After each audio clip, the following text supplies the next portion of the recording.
গল্পে গল্পে কোডিং শিখির পক্ষ থেকে আমি সাদিয়া আহমেদ মনিকা আপনাদের সবাইকে অনেক অনেক শুভেচ্ছা জানিয়ে শুরু করছি আমাদের আজকের গল্প। আমরা গত ক্লাসে পিএইচডি টু এইচটিএমএল করা সাহসী গল্প শিখেছিলাম। তো দেখি আমরা গত ক্লাসে কতটুকু করে এসেছিলাম। আমাদের ফোল্ডারটা আমরা ওপেন করে নিলাম। আচ্ছা, আমরা এই পর্যন্ত করে রেখেছিলাম। তো আমরা আমাদের পিএইচডিটাতে চলে যাই। আমাদের পিএইচডি ছিল অনু পিএইচডি। ফটোশপে ওপেন করে নিচ্ছি।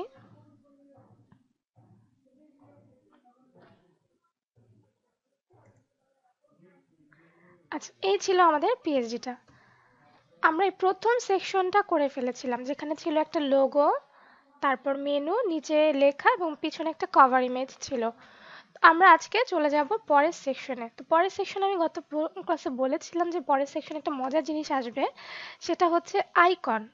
হ্যাঁ, এগুলো কিন্তু আইকন, এগুলো ইমেজ না। আমরা যেরকম প্রত্যেকটা ইমেজ আগে এখান থেকে ক্রপ করে নিয়েছিলাম, তো আজকে এখান থেকে ইমেজগুলো আমরা এখানে ক্রপ অথবা ট্রিম কোনোটাই করে নেব না। এই ইমেজগুলো আমরা সরাসরি গুগল থেকেই পাবো। তো গুগল থেকে কিভাবে পাবো সেটা দেখছি। তার আগে আমরা দেখে আসি এখানে কি বিষয়গুলো আছে। তো এই সেকশনে দেখুন, আমার উপরে একটা হেডিং আছে, নিচে প্যারাগ্রাফ, এবং তার নিচে নিচে পাশাপাশি 4টি জিনিস। তো আমরা এর আগে যখন প্রথম আমরা ওয়েব ডিজাইনের বেসিক পর্বগুলো শুরু করেছিলাম, তখন নিশ্চয়ই আপনাদের মনে আছে যে আমরা পাশাপাশি এরকম 3টি অথবা 4টি জিনিস রাখা শিখেছিলাম। তো ঠিক একই পদ্ধতিতে আমরা আজকের এই এই বিষয়গুলো করে ফেলি। তো আমরা চলে যাই আমাদের কাজে। এই সেকশনটার নামটা নিয়ে নেই। আমরা এটা অ্যাবাউট আস নামের একটা সেকশন ওপেন করব। তো আমার ফোল্ডারটাতে আমি চলে যাই। আমার ফোল্ডারে ইন্ডেক্স এবং স্টাইল সিএসএস এই দুটো আমি নোটপ্যাডে ওপেন করে নিচ্ছি। আচ্ছা, তো এই পর্যন্ত আমার প্রথম সেকশনটা ছিল। এরপরে এখন আমি দ্বিতীয় সেকশনে চলে যাচ্ছি, যেটার নাম হচ্ছে অ্যাবাউট আস।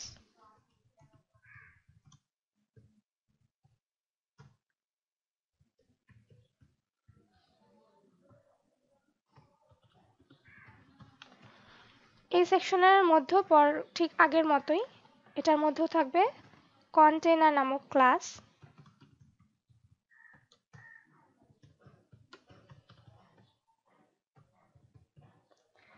এরপরে যেহেতু উপরে একটা লেখা এবং প্যারাগ্রাফ, তো সেটার জন্য আমরা একটা আলাদা ডিভ নিয়ে নিই।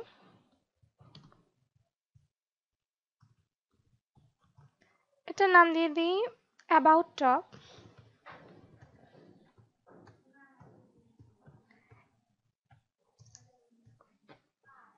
এটার মধ্যে H2, H2টা আমরা ফটোশপ থেকে নিয়ে আসি, অর্থাৎ আমাদের পিএইচডি থেকে। তো আমরা লেখা যখন নিতে চাই তখন আমাদের টেক্সটে ক্লিক করতে হবে। তারপর আমরা আচ্ছা, H2টা আসলে নেয়ার মতো কিছু নেই, এখানে অ্যাবাউট আস লিখে দিলেই হবে। তো আমরা আমাদের পিটা নেয়ার সময় এখানে হেল্পটা নিব। আচ্ছা, তো H2 হচ্ছে অ্যাবাউট আস, আর পিটা নিয়ে নিচ্ছি।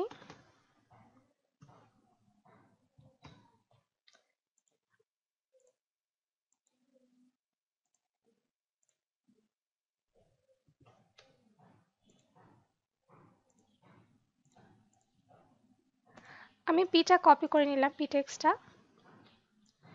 আচ্ছা, এই পর্যন্ত আমাদের হয়ে গেল। এর পরের সেকশনটাকে আমরা দিয়ে দিই, সরি, এর পরের ক্লাসটার নাম দিয়ে দিই অ্যাবাউট কন্টেন্ট, যেহেতু এখানে আমার কন্টেন্ট জাতীয় জিনিস থাকছে।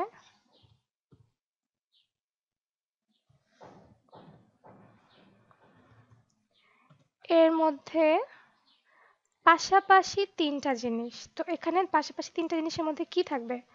3টা জিনিসের মধ্যে, সরি, পাশাপাশি 4টা জিনিস। পাশাপাশি 4টা জিনিসের মধ্যে থাকবে প্রথমে আমার সেই আইকন, তারপর আমার একটা হেডিং, তারপর প্যারাগ্রাফ। তুমি সেরকম করে নিয়ে নেই। আমরা 3টা ডিভ নিয়ে নেই। এটার নাম দিয়ে দিই অ্যাবাউট। আমি বারবার 3টা বলছি, আসলে 4টা হবে। যাই হোক, তো অ্যাবাউটের মধ্যে প্রথমে থাকবে একটা আইকন। তো আইকনের জন্য আই, এরপর H2, এরপর P।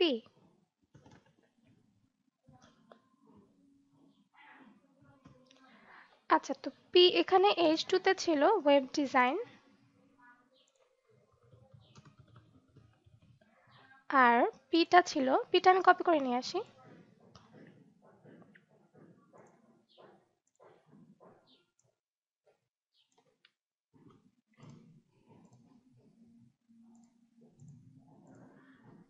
আচ্ছা, পিটা আমি কপি করে নিলাম, এরপর এখানে পেস্ট করে দিচ্ছি।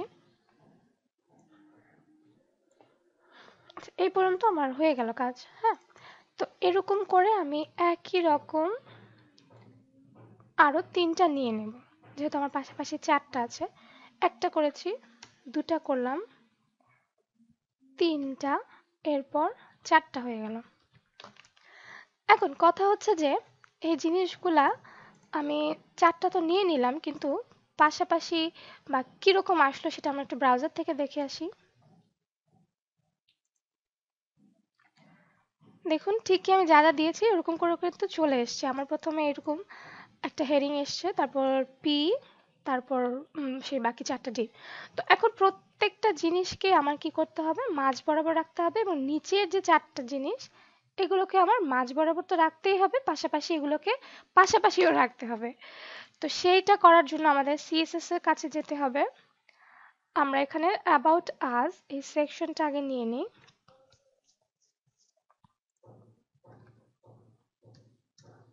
তো যেহেতু এটা আইডি, তার আগে অবশ্যই হ্যাশ, এটা নিয়ে নিলাম। এরপরে আমার অ্যাবাউট টপ ক্লাস, তো তার আগে ডট। আচ্ছা, এরপরে অ্যাবাউট টপের মধ্যে থাকবে H2 আর P। আচ্ছা, এরপরে আসছে অ্যাবাউট কন্টেন্ট।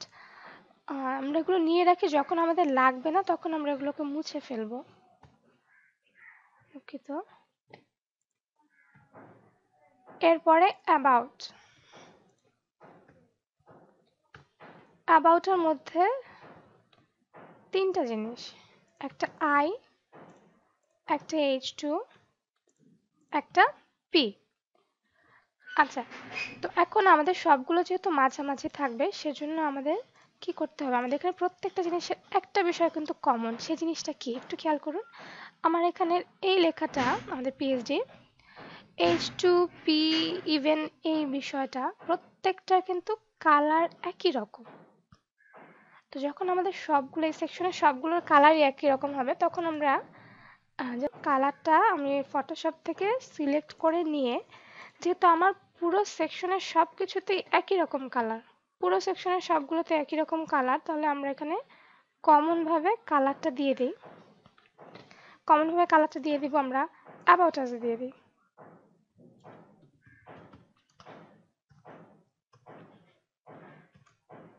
কালার কোডটা কপি করে নিয়ে এসেছি, এখানে পেস্ট করে দিলাম।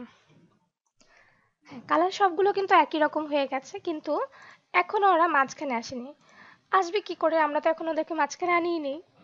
মাঝখানে আনতে হলে আমাদের প্রথমেই এই দুটোকে নিয়ে আগে কাজ করি। এটাকে আমরা বলে দিই যে টেক্সট অ্যালাইন সেন্টার, যেহেতু মাঝখানে আনতে হবে, টেক্সট অ্যালাইন সেন্টার ছাড়া গতি নেই। টেক্সট অ্যালাইন সেন্টার, দেখিও আসলে মাঝখানে আসে কিনা। হ্যাঁ, ওরা মাঝখানে চলে আসছে। এখন উপর নিচে দেখুন, অনেক ওদের এই সেকশনটার এখান থেকে এ পর্যন্ত কিন্তু একটা জায়গা আছে।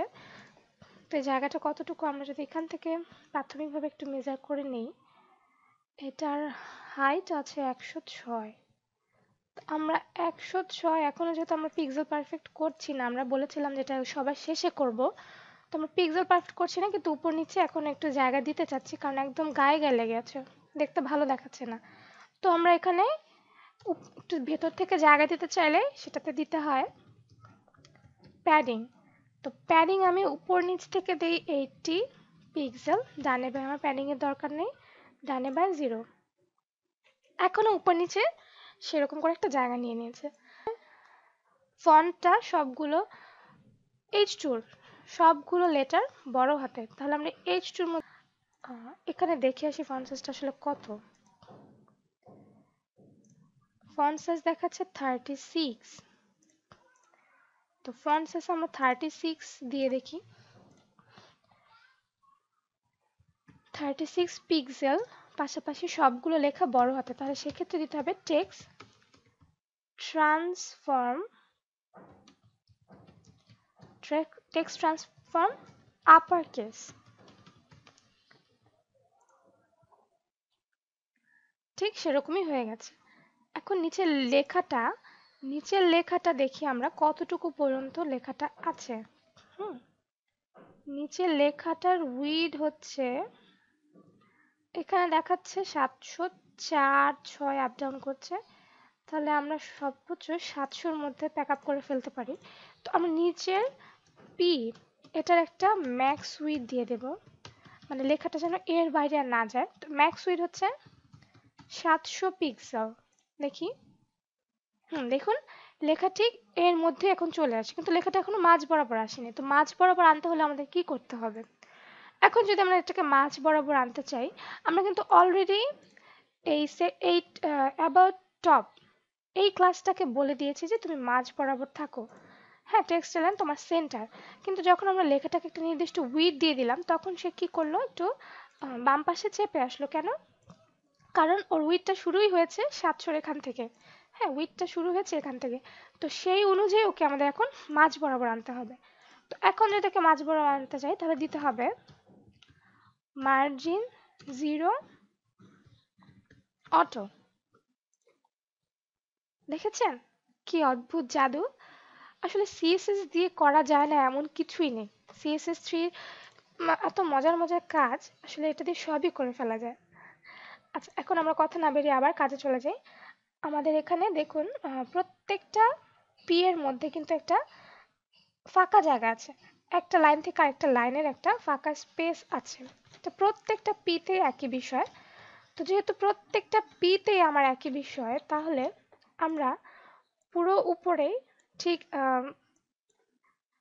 কন্টেনার, যেহেতু আমার একটা রিসেট কোড, তো ঠিক এরকম করে আমি একটা কমন পি নিয়ে নিই। তো সেই পি কে আমরা বলে দিই একটা লাইন হাইট, অর্থাৎ একটা লাইন থেকে আরেকটা লাইন যেন গায়ে গায়ে লেগে না থাকে। তো একটা কমন লাইন হাইট দিয়ে দিই, সেটা হচ্ছে 25 পিক্সেল। এবার দেখুন বিষয়টা, দেখুন এবার কিন্তু একটা পি থেকে আরেকটা পি, একটা লাইন থেকে আরেকটা লাইনের একটা দূরত্ব হয়েছে। আমরা কিন্তু এমনিতে একটা লাইন থেকে একটা লাইনের দূরত্ব দিতে পারতাম না, কারণ ওরা পুরোটা মিলে কিন্তু একটা পি। হ্যাঁ, তো পুরোটা মিলে যেহেতু একটা পি, তো সেই পি কে আমরা কিভাবে দুটা মাঝখান থেকে দূরত্ব করব? তো ঠিক সেই জিনিসটার জন্যই আমরা একটা পি নিয়ে নিয়েছি, যেটা লাইন হাইট দিয়ে দিয়েছি 25 পিক্সেল। 25 পিক্সেল। এখন লাইন হাইট বিষয়টা আসলে কিভাবে কাজ করে, অর্থাৎ আমরা কিভাবে বুঝবো এটাকে 25 পিক্সেল দিব কিনা, নাকি আমরা এটাকে কত পিক্সেল দিতে হবে? তো লাইন হাইট বিষয়টা কাজ করে আপনার পির ফন্ট সাইজটা কত সেই অনুযায়ী। আপনার পির ফন্ট সাইজ যদি 20 হয়, তাহলে লাইন হাইট অবশ্যই 20-এর উপরে যাবে, অর্থাৎ 25 থেকে 30 এভাবে শুরু হবে। তো লাইন হাইটটা কাজ করে কিভাবে? আপনার ফন্ট সাইজের উপর। আপনার ফন্ট সাইজ যত, লেখার ফন্ট সাইজ যত হবে, লাইন হাইট তার চেয়ে দ্বিগুণ হবে অথবা তার চেয়ে বেশি হবে, কখনোই তার চেয়ে কম হবে না। ঠিক আছে, আপনারা জিনিসটা বুঝতে পেরেছেন? আচ্ছা, তো এখন আমরা এটা এইটুকু করে ফেললাম। এখন যেটা হচ্ছে, আমাদের নিচের বিষয়টাকে এখন গুছিয়ে ফেলতে হবে। তো নিচের বিষয়টা আমরা খুব দ্রুত গুছিয়ে ফেলি।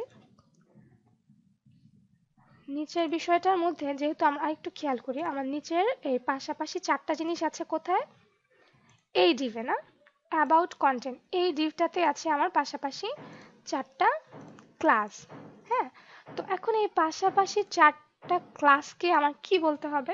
এই ক্লাসটাকে একটা উইথ দিতে হবে, এই ক্লাসটাকে, এই ক্লাসটাকে, ইভেন এই ক্লাসটাকে।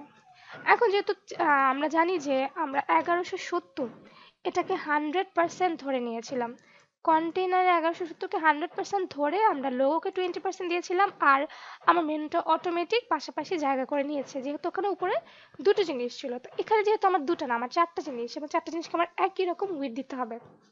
তো সেজন্য আমি কি করলাম, 4টা বিষয়কে আমি একই নামের ক্লাস করে দিলাম।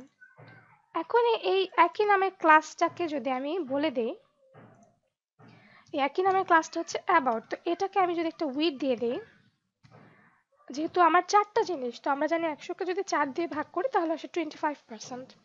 তো আমরা ওকে যদি একটা উইথ দিয়ে দিই তাহলে দেখুন বিষয়টা কেমন হয়। কোনো চেঞ্জ হয়েছে? হ্যাঁ হয়েছে, কিন্তু চেঞ্জটা আপনারা খেয়াল করুন। এতক্ষণও পুরোটা 1170 জুড়ে ছিল। হ্যাঁ, যখন আমরা এই ডিভটাকে একটা উইথ দিয়ে দিলাম যে তোমার উইথ 25%, তখন ও কি করলো, ও 25 এর মধ্যে নিজেকে আবদ্ধ করে ফেললো, ওর বাইরে আর যাবেই না। পাশাপাশি আসছে না, কিন্তু 25 এর বাইরেও যাবে না। তো যেহেতু পাশাপাশি আনতে চাচ্ছি, তো পাশাপাশি আনার মূল মন্ত্র একটাই, ফ্লোট লেফট। এবার দেখুন কি অদ্ভুত জাদু না? ফ্লোট লেফট করার সাথে সাথে ওরা কি করলো, পাশাপাশি চলে আসলো। তো এখন পাশাপাশি এসছে ঠিকই, কিন্তু লেখা এবং হেডিং কোনোটাই কিন্তু মাঝ বরাবর আসেনি। তো এইগুলো সব কিছু যেহেতু আমার মাঝ বরাবর থাকবে, সেক্ষেত্রে আমি এই টোটাল প্যারেন্ট ডিভ, অর্থাৎ আমার এটা এই ডিভটা আছে, এই ক্লাসটা আছে এই ডিভটার ভেতরে, তাহলে এটাই হচ্ছে কি অ্যাবাউটের প্যারেন্ট ডিভ। অ্যাবাউট কন্টেন্ট হচ্ছে অ্যাবাউটের প্যারেন্ট ডিভ। তো প্যারেন্ট ডিভটাকে আমি দিয়ে দিই টেক্সট অ্যালাইন সেন্টার। এবার দেখে আসি। এবার দেখুন লেখা এবং প্যারাগ্রাফ সব মাঝ বরাবর চলে আসছে। আচ্ছা, এখন যেটা আমাদের বাকি রয়ে গেল সেটা হচ্ছে আমাদের সেই আইকন। আমরা আইকন কিন্তু এখনো আনিনি, শুধু ওকে একটা ট্যাগ দিয়ে রেখেছি, কিন্তু আইকনটা আনিনি। তো আইকনটা আমি পাবো কোথা থেকে, আইকনটা কিভাবে আনতে হবে, সেই জিনিসটা যদি পেতে চাই, আইকন আমি বলেছিলাম যে আমি সরাসরি গুগল থেকে নিয়ে আসবো। তো কিভাবে? তো গুগল থেকে যদি আমি আইকনটা আনতে চাই তাহলে আমার একটা জায়গায় যেতে হবে, সেই জায়গাটার নাম হচ্ছে ফন্ট অসাম। ফন্ট অসাম লিখে গুগলে সার্চ দেব। তারপর এখানে দেখুন font awesome the iconic font and CSS toolkit, এটাতে ক্লিক করে দিলাম। এটাতে ক্লিক করলে দেখতে পাবেন এখানে ডাউনলোডের একটা অপশন আছে। তো আমরা ডাউনলোডেও ক্লিক করে নেই। ডাউনলোডে ক্লিক করলাম, আমার ডাউনলোড হচ্ছে হচ্ছে হচ্ছে, হয়েই গেল। তো এবার আমরা এটা ওপেন করে দেখি আসলে কি আসলো। এই হচ্ছে আমার ফন্ট অসামের জিপ ফাইল। তো ফন্ট অসামের জিপ ফাইলটা যখন আমি এক্সট্রাক্ট করব, এক্সট্রাক্ট তো আমরা সবাই করতে পারি, তো এক্সট্রাক্ট করব তখন দেখুন এরকম একটা ফোল্ডার ওপেন হবে। হ্যাঁ, তো এই ফন্ট অসামের ফোল্ডার দিয়ে আমরা কি করব, ফন্ট অসামের ফোল্ডার থেকে আমরা একটা কাজ করব, সেটা হচ্ছে আমরা এখান থেকে ফন্ট অসামের সিএসএস, সেই ফোল্ডারটাতে গিয়ে দেখবেন সিএসএস একটা ফোল্ডার আছে। হ্যাঁ, তো সেই ফোল্ডারে গিয়ে আমরা এখান থেকে font awesome dot min dot CSS এই ফাইলটাকে কপি করে আমাদের যে ফোল্ডারটা আছে, অর্থাৎ আমাদের এই যে এই ফোল্ডারটা হচ্ছে আমাদের। হ্যাঁ, তো এই ফোল্ডারে এসে এখানে রেখে পেস্ট করে দেব। ঠিক আছে, কি করলাম আমরা, আমরা ফন্ট অসামের যে সিএসএস ফোল্ডার আছে, সেই সিএসএস ফোল্ডার থেকে font awesome dot min dot CSS এই এই সিএসএসটা আমরা আমাদের ফোল্ডারে এনে রেখে দিলাম। এখন কথা হচ্ছে এখানেও কিন্তু দুইটা সিএসএস হয়ে গেল। আমরা ইমেজ নামে যেহেতু একটা ফোল্ডার করেছি, যেহেতু আমাদের অনেক ইমেজ থাকবে সেজন্য আমরা ইমেজ নামে একটা ফোল্ডার করে ফেলেছি। তো এখন এখানে কিন্তু আমাদের অলরেডি দুটো সিএসএস হয়ে গেছে, ভবিষ্যতে তো আরও সিএসএস আসবে। তো সেজন্য আমরা সিএসএস নামের একটা ফোল্ডার করে ফেলি, যেখানে আমার ফন্ট অসাম সিএসএসটা এবং আমাদের সিএসএসটা এখানেই থাকবে। হুম, আচ্ছা, এরপরে কি কাজ শেষ? না, কাজ শেষ হয়নি। আমাদের ফন্ট অসাম থেকে আরেকটা জিনিস নেয়ার আছে। সেটা কি? সেটা হচ্ছে ফন্টস। ফন্টস নামের এই ফোল্ডারটা, এটা পুরোটা কপি করে আমি আমার পিএইচডি টু এইচটিএমএল অর্থাৎ আমাদের ফোল্ডারটাতে নিয়ে আসবো, সেখানে আমি রেখে দেব। ঠিক আছে, তো ফন্ট অসাম থেকে আমি কি কি নিলাম, font awesome dot min dot CSS নিলাম, আর নিলাম ফন্টস। ঠিক আছে, আচ্ছা, তো এখন আমরা যেই সিএসএস নেই না কেন, আমাদের সব সিএসএস কে কি করতে হয়, সব সিএসএস কে কিন্তু আমাদের লিঙ্কিং করিয়ে দিতে হয়, তাই না? যেমন আমি এই সিএসএসটাকে নিয়েছিলাম, তো এটাকে আমি দিয়েছিলাম, লিঙ্ক করে দিয়েছিলাম। তো আমি যেহেতু ফন্ট অসামের সিএসএস নিয়েছি, এটাকেও কিন্তু আমার লিঙ্ক করিয়ে দিতে হবে, না হলে কিন্তু আমার সিএসএসটা কাজ করবে না। আচ্ছা, ফন্ট অসামের সিএসএসটার ফাইলটার নামটা আমরা একটু দেখে আসি। আমি যে নিয়ে আসলাম এটার নামটা আমি কপি করে এখানে দিয়ে দিচ্ছি, তাহলে কোনো ঝামেলাই হবে না। তো দিয়ে দিলাম। এখন এখন কিন্তু কাজ শেষ হয়নি। এখন দেখুন আমার সিএসএস গুলো কোথায় আছে। আমার সিএসএস গুলো কিন্তু এতক্ষণ খোলা ছিল। হুম, তো সেই সিএসএসটা কিন্তু এখন ভিতরে চলে গেছে। ঠিক আছে, ভিতরে চলে গেছে কিন্তু সিএসএসটা। হ্যাঁ, যেহেতু ভিতরে চলে গেছে তাহলে আমার কি করতে হবে, আমার ওর আগে বলে দিতে হবে সিএসএস স্ল্যাশ, অর্থাৎ তুমি কোন ফোল্ডারে আছো সেই ফোল্ডারের নাম। ঠিক আছে, এই জিনিসটা যেন আমরা ভুল না করি। ঠিক ইমেজের মতো, ইমেজ কোথায় থাকে, ইমেজেস ফোল্ডারে, তারপরে আমরা ইমেজের নামটা দিয়ে দিই। ঠিক এরকম করে আমরা এটা দিয়ে দেব। এখন কথা হচ্ছে গিয়ে আমরা লিঙ্কটাকে আমি সিএস স্টাইলটাকে নিচে দিলাম, আমার ফন্ট অসমটাকে উপরে দিলাম কেন? আমরা অলওয়েজ আমার সিএসএস, আমার যে এটা আমার নিজস্ব সিএসএস, কিন্তু এটাকে আমি অবশ্যই নিচে রাখবো, মানে এর উপরেই ফন্ট অসমকে রাখবো। নিচে যে সিএসএসটা থাকে সেটার প্রায়োরিটিটা বেশি হয়, তো আমরা সব সময় এই সিএসএসটাকে নিচে রাখবো। তো আমরা চলে যাই এবার আমাদের আসল কাজে। আমাদের এখানে যে কি আইকনগুলো আছে, এখন এই আইকনগুলো আমরা সবই নিয়ে আসলাম। এখন তাহলে কি আইকন চলে আসবে দেখি তো? না, সবই নিয়ে আসছি কিন্তু আইকনগুলো কিন্তু আসেনি। এখন এখানে আমার ব্যাকগ্রাউন্ড ইমেজটাও কিন্তু চলে গেল। এটার বিষয়টা কি? আচ্ছা, ব্যাকগ্রাউন্ড ইমেজের কথা আমরা পরে আসছি। ব্যাকগ্রাউন্ড ইমেজটা কেন চলে গেছে সেটা নিয়ে একটু মজার কাজ আছে। তো আগে আমরা এখানটা শেষ করে নিই। হ্যাঁ, আমরা আইকনটা পাবো কোথা থেকে? আইকনটা এক্সাক্ট হুবহু এই আইকনটা যদি আমরা পেতে চাই, এটার জন্য তো আমরা ফন্ট অসাম থেকে সিএসএস নিয়ে আসলাম, ফন্টসও নিয়ে আসলাম, কিন্তু আইকনের জন্য যে আমরা একটা ট্যাগ রেখে দিয়েছিলাম মনে আছে? হ্যাঁ, এখানে কিন্তু সেই নামটা দিয়ে দিতে হবে। তো আমরা আইকন পেতে হলে আমরা এখানে চলে যাই ফন্ট অসামের আইকনসে। এখানে গিয়ে এটা এটা হচ্ছে গিয়ে এটা ল্যাপটপ। অনেক অজস্র আইকন। তো আমার এই অজস্র আইকনের মধ্যে থেকে আমি এখন ল্যাপটপ খুঁজে পাবো কিভাবে? তো আমি কি করব, কন্ট্রোল এফ চেপে, কিবোর্ডে কন্ট্রোল এফ চেপে দিব ল্যাপটপ। দেখুন ল্যাপ লেখার সাথে সাথে আমাকে এখানে নিয়ে আসছে। হ্যাঁ, ল্যাপটপে যখন আসবো তখন আমরা পুরো এই যে ক্লাসটা, হ্যাঁ, এই ক্লাসটা কপি করে নিয়ে এসে এখানে দিয়ে দেব।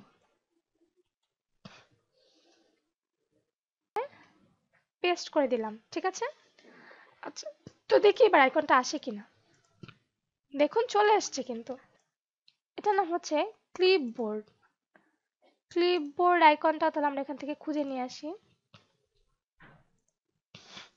কন্ট্রোল এফ দিয়ে সে আগের মতো ক্লিপ, আচ্ছা, ক্লিপবোর্ডটা নিয়ে নেই ঠিক আগের মতোই। অর্থাৎ আপনার যদি আইকনের নামগুলো মুখস্থ থাকে তাহলে আপনি আসলে নিজের মতো করে দিয়ে দিতে পারবেন। এর পরেরটা হচ্ছে উইন্ডোজ, এর পরেরটা বুক। হ্যাঁ, তো আমরা যেহেতু জানি, এখন আমরা মোটামুটি জেনে ফেলেছি, তাহলে আমরা এখানে দিয়ে দিই এটার নাম হচ্ছে উইন্ডোজ, এর পরেরটা হচ্ছে বুক। কিভাবে থাকবে? ফা, তারপর একটা স্পেস, তারপর ফা ড্যাশ বুক। তো দেখি আসলো কিনা। প্রত্যেকটা আইকন চলে এসছে। এখন এই আইকনগুলোকে উপর থেকে নিচে নামাতে হবে, অর্থাৎ পি এর সাথে একদম গায়ে গায়ে লেগে আছে। তো উপর থেকে নিচে নামাবো, এরপর এরপর কি করব, বড় করব। তো উপর থেকে নিচে নামাতে হলে আমরা আমাদের সিএসএস এ চলে যাই, উপর থেকে নিচে নামাবো। তাহলে আমরা অ্যাবাউটকে যদি আমরা প্যাডিং দিই তাহলে হ্যাঁ সবগুলোতেই পায়। তাহলে আমরা অ্যাবাউটকে একটা প্যাডিং দিয়ে দিই, উপরে নিচে থেকে 20 পিক্সেল, ডানে বা 0, দেখি কি হয়। আচ্ছা, 20 হচ্ছে না, আমরা এখান থেকে করে আসি।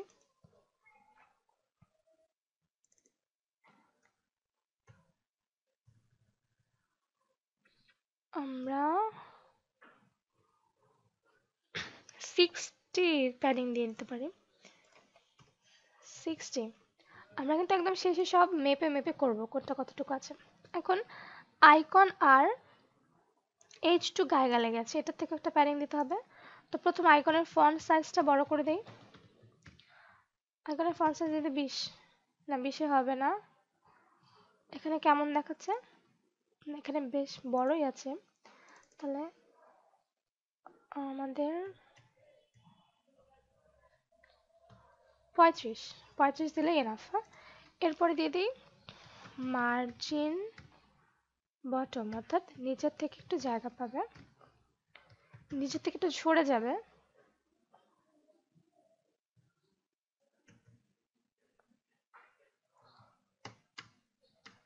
আচ্ছা, মার্জিন বটম 20 পিক্সেল, এটা কপি করে এখানে দিয়ে দিই। এরপরে এরপরে আসছে কি, এরপরে আসছে জিনিস বাকি রয়ে গেছে, সেটা কি, সেটা দেখুন। যখন আমরা এখানে একটা বিষয় রয়েছে, যখন আমরা এখানে আইকন এবং আইকনে ধরবো অথবা এখানে হেডিং এ আমাদের কার্সরটা নেব, তখন কালার চেঞ্জ হবে, অর্থাৎ হোভার হবে। এবং জিনিসটা কিন্তু একই সাথে যখন আইকনকে ধরবো তখন আইকনের সাথে সাথে H2 কালার চেঞ্জ হবে, আবার যখন H2 কে ধরবো তখন H2 সাথে সাথে আইকনের কালারটাও চেঞ্জ হয়ে যাবে। তাহলে এটা করব কিভাবে, এই হোভারটা দিব কিভাবে? এই হোভারটা দিতে হবে একটু ঠান্ডা মাথায়। সেটা কিরকম? ঠান্ডা মাথায় দিতে হবে হোভারটা। তো হোভারটার জন্য প্রথমে আমার করতে হবে, প্রথমে আমরা আগে ক্লাসটা নিয়ে নিই। হ্যাঁ, ক্লাসটা নিয়ে নিলাম।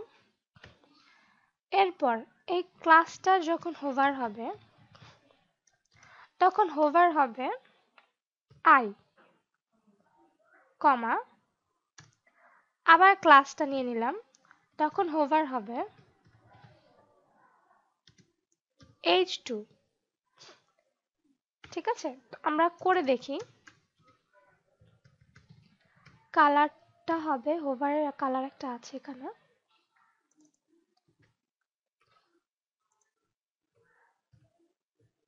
করে দেখি তো হয় কিনা। দেখুন হয়েছে। একটু ঠান্ডা মাথায় করলে আমার হোভারটা সুন্দর করে হয়ে যায়। অর্থাৎ আমি যখন দেখুন, আমি যখন H2 তে নিচ্ছি, হ্যাঁ, আমি যখন H2 তে নিচ্ছি তখন একই সাথে আমার আইকন পাশাপাশি H2 দুটোই হোভার হচ্ছে। এখানেও দেখুন একই সাথে কিন্তু দুটো হোভার হচ্ছে। খুব মজার বিষয় না এটা? এটা কিভাবে করেছে, যখন আমার আমি ক্লাসটাতে গেলাম তখন আমার হোভার করব, তো হোভার পাবে কে? আইকন। আবার একই সাথে ক্লাসটাতে গেলাম তখন হোভার পাবে কে? H2।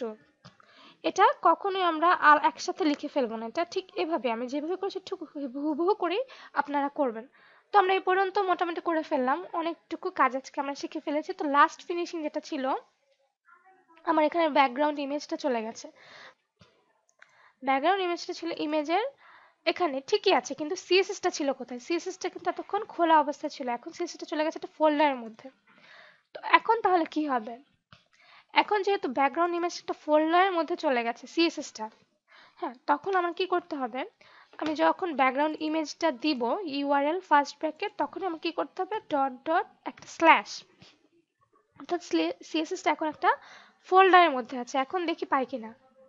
এখন দেখুন ইমেজটা কিন্তু পেয়ে গেছে। যখন আমার সিএসএসটা খোলা অবস্থায় ছিল তখন ওকে এই জিনিসটা দিতে হয়নি, অর্থাৎ এই জিনিসটা দিয়ে আমরা বুঝিয়ে দিচ্ছি যে তুমি একটা ফোল্ডারের ভেতরে আছো। এখন ধরুন আমার সিএসএসটা আমি আরেকটা ফোল্ডার করলাম, সেই ফোল্ডারের মধ্যে আমি সিএসএস ফোল্ডারটাকে দিয়ে দিলাম, তখন আমার এখানে কি করতে হবে, তখন করতে হবে ডট ডট স্ল্যাশ, তারপর এটা থাকবে। ঠিক আছে তো। আচ্ছা, এখন তো গত ক্লাসে আমরা যে কাজটা করেছিলাম, আমরা এটাকে দিয়েছিলাম ডিসপ্লে ইনলাইন ব্লক, সরি এটা না, আমরা এখানে H1 কে আমরা ডিসপ্লে ইনলাইন ব্লক না দিয়ে আমরা যদি মার্জিন অটো দেই, একটু আগে যে কাজটা করলাম আমরা পিটাকে যখন লিখলাম মার্জিন 0 অটো দিল, দেখুন ঠিক সেম কাজই করবে। ঠিক আছে, তো মার্জিন 0 অটো কখন কাজ করে? যখন আমরা কোনো কিছুকে একটা উইডথ দিয়ে দিই, এই উইডথটাকে আমাদের অবশ্যই কি করতে হবে, ম্যাক্স উইডথ দিয়ে দিতে হবে। তো যখন আমরা কোনো কিছু একটা উইডথ দিয়ে দিই তখন সে কি করে, তখন তার কাছে যদি কোনো কিছুই না থাকে, তখন তার কাছে কোনো কিছুই যদি না থাকে তখন সে কি করে, একটা উইডথ থেকে শুরু করে, অর্থাৎ তার উইডথটা এখান থেকেই শুরু হয়েছে। তো আমরা চাচ্ছি কি এটাকে মাঝ বরাবর রাখবো, তখন কি করব, মার্জিন 0 অটো দিয়ে দেব। তো মার্জিন 0 অটো দিয়ে দেওয়ার সাথে সাথে কি করলো, মাঝখানে চলে আসলো, ঠিক এই প্যারাগ্রাফটার মতো। আর ডিসপ্লে ইনলাইন ব্লক, এখানে আপনারা হয়তো বলতে পারেন যে আমি ডিসপ্লে ইনলাইন ব্লক দিলাম না কেন। এখন ডিসপ্লে ইনলাইন ব্লক কখন কাজ করবে, যখন তার আগের প্যারেন্ট ডিভে অর্থাৎ স্লাইডের কন্টেন্টে দেখুন এটা ছিল ওদের প্যারেন্ট ডিভ, হ্যাঁ, তখন ওর প্যারেন্ট ডিভে যদি আমি টেক্সট এলাইন সেন্টার দেই তখন ডিসপ্লে ইনলাইন ব্লক কাজ করবে, তাছাড়া না। এখন টেক্সট এলাইন সেন্টার যদি নাও থাকে তখন আমার কি করবে, মার্জিন 0 অটো কাজ করবে, কিন্তু ডিসপ্লে ইনলাইন ব্লক কাজ করবে তখনই যখন তার আগের প্যারেন্ট ডিভে টেক্সট এলাইন সেন্টার দেয়া থাকবে। আচ্ছা ঠিক আছে, তো আমরা আজকে এই পর্যন্ত শিখে ফেললাম, আমরা পরের ক্লাসে আরো মজার কিছু শিখব। আর একটা বিষয় যেটা বাকি রয়ে যাচ্ছে সেটা আমরা এখানে সবগুলোকে আপার কেস দিয়ে দিই, H2 কে। আমি এখান থেকে জিনিসটা নিয়ে আসছি, এটাকে দিয়ে দিই টেক্সট ট্রান্সফর্ম আপার কেস। তাহলে এগুলো সব আপার কেস হয়ে গেল, নিজেদের মতো করে পরে আমরা এগুলো চেঞ্জ করে নেব, web developer, digital marketing, web development, সেগুলো আমরা পরে চেঞ্জ করে নেব। তো এই পর্যন্ত কিন্তু আমাদের হয়ে গেছে।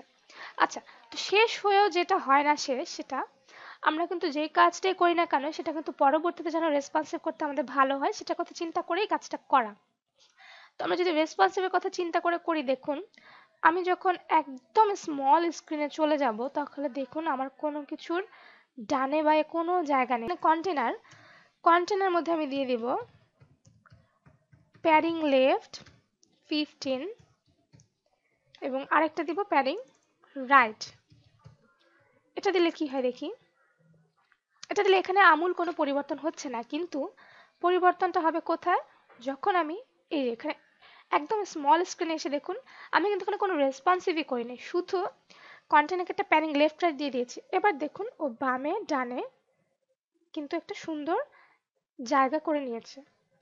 তো এটুকুই আজকের ক্লাস, আমরা এই পর্যন্ত আমরা বাসায় সবাই করতে থাকি। তো সে পর্যন্ত বেশি বেশি প্র্যাকটিস করি, আর পরবর্তী টিউটোরিয়ালে আমরা এই সেকশনটা নিয়ে কাজ করব। তো সে পর্যন্ত সবাই ভালো থাকবেন।